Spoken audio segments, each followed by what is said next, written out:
আসসালামু আলাইকুম বন্ধুরা, আমরা এখন পৌঁছে গেছি কক্সবাজারের হিমছড়ি পাহাড়ের পাদদেশে। বনের ভেতর দিয়ে যেতে হলে গাড়ি থেকে নামতেই প্রথমে একটি কাঠের ব্রিজ পার হতে হবে।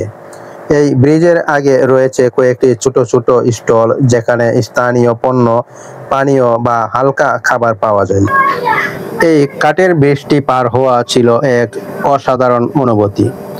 ব্রিজের এক পাশে দেখা যাচ্ছে নীল জলরাশি, দিগন্তজোড়া বঙ্গোপসাগর, আর অন্য পাশে হিমচুরির সবুজে ঢাকা পাহাড়। প্রকৃতি যেন এখানে নিজ হাতে এঁকে রেখেছে এক অনন্য সৌন্দর্যের চিত্র। এটা নিঃসন্দেহে আমাদের জন্য এক অসাধারণ অভিজ্ঞতা। পর্যটকরা এখানে দাঁড়িয়ে দাঁড়িয়ে উপভোগ করছিলেন প্রকৃতির অনন্য এই সৌন্দর্য। এই কাঠের ব্রিজের কাছেই শীতকালে দেখা মেলে লাল কাঁকড়ার দল। আমার ঠিক পিছনে যে পাহাড়টি দেখা যাচ্ছে সেটি হিমছড়ির বিখ্যাত পাহাড়। পাহাড় আর পাশের ঝাউবন মিলে সৃষ্টি করেছে এক অপার সৌন্দর্যের সম্মিলন, যার বর্ণনা ভাষায় প্রকাশ করা কঠিন। দেখে যেন চোখ জুড়িয়ে যায়।